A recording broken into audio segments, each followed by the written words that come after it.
Good afternoon everybody. कैसे हैं सभी? सबसे पहले मैं सभी को आज पर्यावरण दिवस की हार्दिक शुभकामनाएं देना चाहता हूं और मेरा सभी प्रणाम स्वीकार करें, श्री राम स्वीकार करें। आज सारी दुनिया विश्व पर्यावरण दिवस मना रही है। प्रकृति को पूज रही है किंतु प्रकृति को पूछ नहीं रही। प्रकृति को पूछना और प्रकृति को पूजना दोनों ही अलग अलग बातें हैं। अगर हमने प्रकृति को पूछा होता क्या मैं ये करूं या ना करूं, तो प्रकृति ने पिछले 6 महीने में हमें तांडव न दिखाया होता। दिखाने के लिए हम बहुत सारे पेड़ पौधे लगाते हैं और काटते उससे कहीं ज़्यादा हैं। अपनी प्रतिदिन की सेंट्रल लाइफ को पूर्ति के लिए हम जाने कितने पेड़ पौधों को, अनगिनत पेड़ पौधों को डेली सारी दुनिया काटती है। प्रकृति के साथ हर दिन न जाने कितना खिलवाड़ होता है। ये कोरोना वायरस को लेकर मैं बात करूंगा। आज प्रकृति और कोरोना वायरस को आज मौका भी अच्छा है। बहुत दिनों से एक विचार था मन में, तो सोचा ला सबके सामने आज साझा करूं। कोरोना वायरस को लेकर सारी दुनिया त्राही त्राही है। एक सोचने वाली बात है, ये कोरोना वायरस उठा कहां से? शुक्र है ये कोरोना वायरस किसी गांव देहात से नहीं उठा। अगर गांव देहात से ये कोरोना वायरस उठता, जिन लोगों ने प्रकृति से प्यार कर रखा है, तो बड़े बड़े शहर इन गांव को जीने नहीं देते। कहते हैं कि इन गांव ही जड़ है इस महामारी की, इसलिए सबसे पहले गांव को खत्म करो। मैं आपको अवगत करा देना चाहता हूं, गांव जड़ नहीं है, इतने बड़े बड़े मॉडल शहर ही जड़ हैं इस कोरोना वायरस की। क्यों? हमारे वैदिक संस्कृति में कहा गया है कि एक मनुष्य का, एक जीव का, कोई भी जीव हो, मनुष्य हो, जीव हो, कुछ भी प्रकृति की प्राकृतिक चीज हो, बिना पंचतत्वों के उसका जीवन संभव नहीं है। आज तुम जंगलों में जाकर देख लो। जंगलों में चींटी से लेकर हाथी तक किसी को क्या कोरोना वायरस का भय सता रहा है? किसी को भय नहीं सता रहा, क्योंकि वो आज भी प्रकृति की गोद में खेल रहे हैं। और हम मनुष्य प्राणी अब इटली से, जापान से, फ्रांस से, स्पेन से, अमेरिका से और बॉम्बे, दिल्ली, इतने बड़े बड़े शहरों को जाकर देख लीजिए जिन्होंने प्रकृति से पर्दा कर लिया है। प्रकृति के पंच तत्वों को अपने आंगन तक नहीं आने देते। वायु घर में ना आ जाए, पूरे घर को सील कर दीजिए। घर में धूल ना आ जाए, जो पंच तत्व थे हमारे, मिट्टी, सूरज, जल, वर्षा, अग्नि, प्रकाश। आप बताइए सच में कि जितने बड़े बड़े मॉडल शहर हैं, अपने घर में सूरज की धूप आने देना चाहते हैं क्या? बारिश की एक बूंद आने देना चाहते हैं क्या? मिट्टी की धूल के कण घर में आने देना चाहते हैं? एसी में रहेंगे, अपने घर पे खुद व्यवस्था कर ली, अपने कमरों में बंद होकर एसी लगा ली। साहब जी हमारी नेचुरल हवा हो गई। नेचुरल को दूर कर दिया, आर्टिफिशियल हवा ले ली, बल्ब बना लिए, लाइटें बना ली, बहुत अच्छी अच्छी उसमें रहने लगे। सब सूरज भी दूर कर दिया। धूल का कण घर में आना जाए, घर सील कर दिए। बारिश की बूंद एक घर के आंगन में झूमकर नाच ना जाए, पूरे घर सील कर दिए। अब तुम प्रकृति के 5 तत्वों से दूर हो जाओगे तो जिंदा कैसे रह पाओगे? आज गांव के रहने वाले लोगों को देख लीजिए, आज भी वो प्रकृति की गोद में खेल रहे हैं। घरों में झूम के बारिश आती है और झूम के सूरज आता है। घरों में झूम के धूल आती है और बच्चे पूरे दिन मिट्टियों में खेलते हैं। एक सीधा सा प्रमाण है, हाथी से चींटी तक आप देख लीजिएगा, कोई कोरोना के मारे नहीं घबरा रहा है, क्योंकि आज भी उन पंच तत्वों से वो समझौता किए हुए हैं। प्रकृति की कोई भी पदार्थ, कोई भी जीव, कोई भी वस्तु बगैर इन पंच तत्वों को जीवित नहीं रह सकती। जब तक हम ये इस दिखावे की दुनिया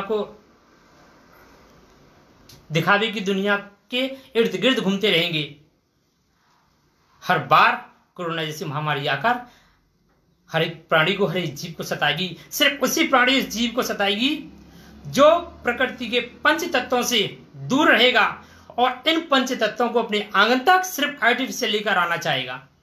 इसलिए मेरा सभी से अनुरोध है, अपने बच्चों को इन प्रकृति के पंच तत्वों में खेलने दें, झूमने दें। आप वैदिक शिक्षा देख लीजिए, कृष्ण और राम के जमाने की शिक्षा देख लीजिए, किसी ऐसे स्कूल में भगवान नहीं पढ़े थे, जंगलों में पढ़ने भेजते थे। उसका एक सीधा सा मोरल था कि सबसे पहले जब बच्चे का शारीरिक विकास होता है तो इस शारीरिक विकास को सर्वप्रथम इन पंच तत्वों की आवश्यकता होती है। और आज एजुकेशन के लिए पंच तत्व नहीं, एसी की आवश्यकता है। आज बच्चे को धूल लग जाएगी, इन्फेक्टेड हो जाएगा, पूरा सील होकर जाता है। सील होने के चक्कर में सब कुछ सील हुआ जा रहा है। अगर अब भी नहीं समझे तो फिर कभी नहीं समझोगे।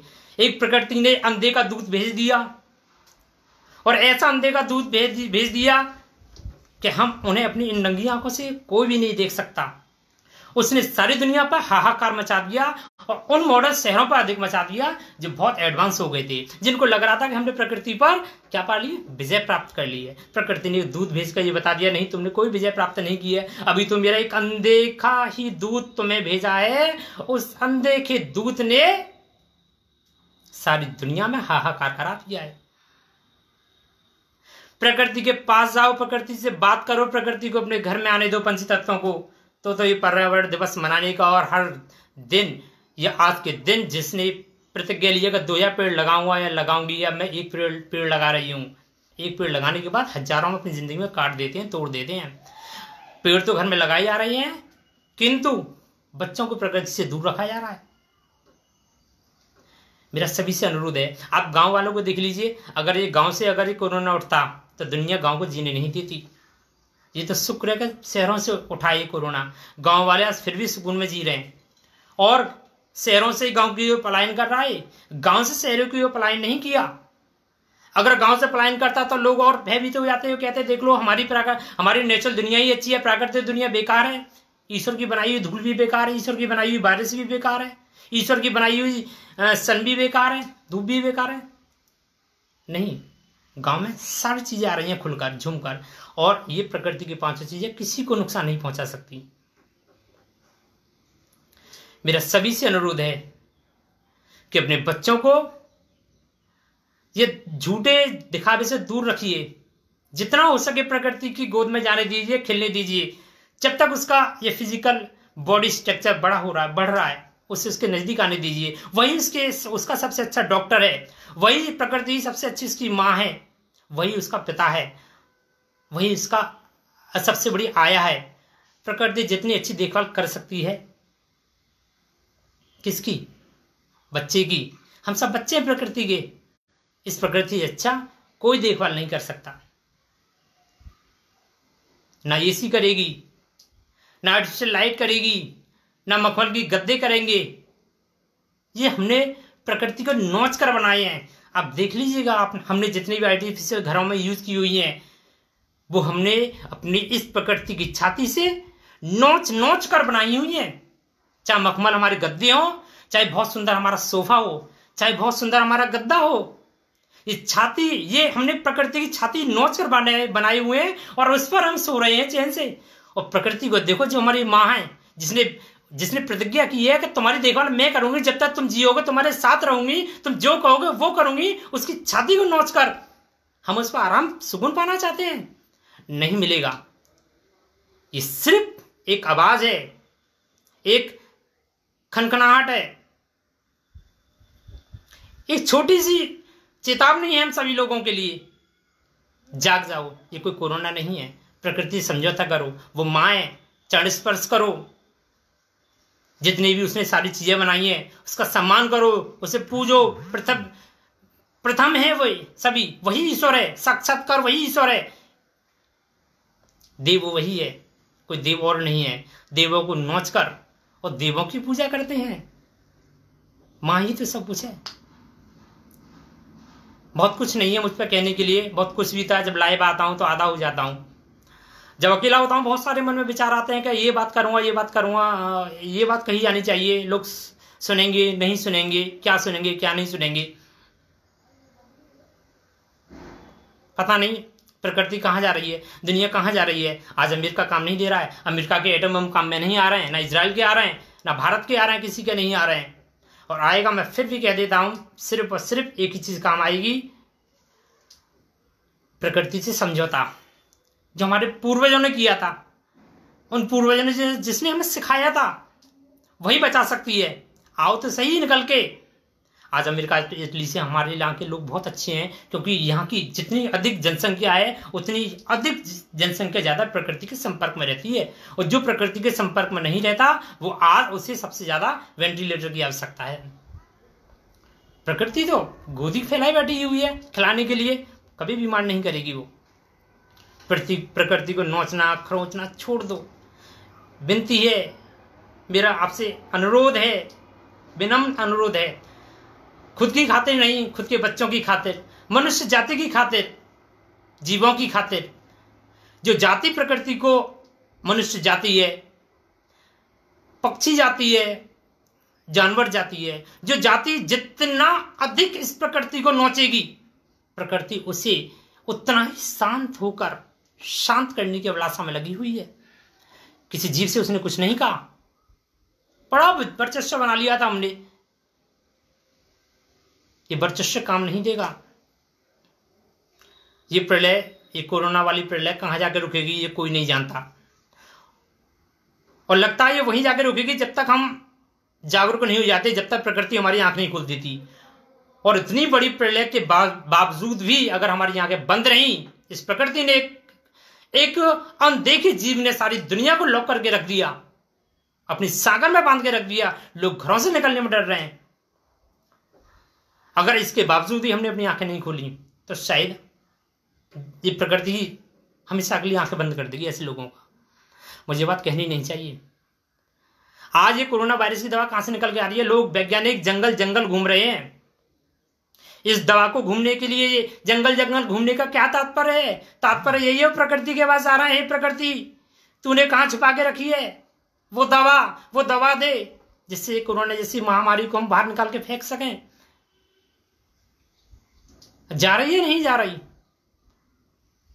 सारी दुनिया, सारे साइंटिस्ट पढ़ लिख के वहीं जा रहे हैं, प्रकृति की गोद में जा रहे हैं तलाशने के लिए, सर्च करने के लिए, रिसर्च करने के लिए। और हम अपने बच्चों को इससे दूरी सिखा रहे हैं। नहीं, ऐसा नहीं होना चाहिए। और नहीं, अगर हम संभले, अगर हमने प्रकृति को नहीं पहचाना, तो सत्य यही है, प्रकृति हमें पाई पाई अन्न के टुकड़े के लिए परेशान करने वाली है। जितना हमने अन्न का टुकड़ा बिगाड़ा था अपने जीवन में कि आधा खाया और आधा फेंका, उस आधे फेंके हुए को जो लक्ष्मण ने फेंका था सबरी का, वो राम जी ने भी उठवा लिया था। उन्हें चखा और फेंक दिया, उन्हें स्वाद नहीं आया। विपत्ति के समय वही झूठा टुकड़ा उस लक्ष्मण के काम आया, उन लक्ष्मण के काम आया। उसी प्रकार से हमें उस रामायण से सीख लेकर देनी चाहिए कि जितना हमने प्रकृति को चाट चाट कर झूठा करके फेंक दिया कि नहीं ये चीज स्वाद की नहीं है, नहीं अब दूसरी देखेंगे, हम दूसरी देखेंगे, प्रकृति वही हमें पहुंच कर खिलाने पर मजबूर कर देगी हर व्यक्ति को। भुखमरी के दिन आ जाएंगे, कुछ नहीं हो सकता। बहुत बड़ी प्रलय हो रही है, होगी, पता नहीं क्या होगा। अगर शब्दों से कहूंगा तो हो सकता है मेरी बात और हो जाए। बस सबको दिख रहा है और दिखेगा आगे चल के। बहुत सारे शब्द होंगे मेरे सामने, मेरे विवेक भैया हैं, मेरे मार्गदर्शक हैं। पता नहीं मैं क्या गलत बोल गया हूँ, क्या सही बोल गया हूँ प्रकृति के बारे में, इस जीवाणु के बारे में। अगर कुछ मैंने गलत शब्द कहे हों तो जो भी मेरे श्रोता बंधु हैं, आज मुझे लाइव सुना है जिन्होंने, और आज शायद मैं पहली बार इतनी हिम्मत से बोल पाया हूँ, उसके लिए उनके लिए मैं आभार व्यक्त करता हूँ। और अगर मुझ पर बोलने में कोई त्रुटि हो गई हो, मैं क्षमा चाहता हूँ। मुझे अपना मित्र, अपना भाई और अपना बेटा, अपना साथी, अपना मित्र, अपना सखा, अपना गुरु समझ के क्षमा कर देना। धन्यवाद। इसके लिए इतना ही। प्रकृति से लास्ट में यही कहूँगा, मित्रता रखिए, उसे गले लगाइए, उसे सीख लीजिए, उसे माँ मानिए। और माँ के आंचल में जितना सुख और स्वर्ग संपन्नता है, दुनिया की किसी ढकुसली चीज़ों में नहीं है। जय हिंद, जय भारत, वंदे मातरम।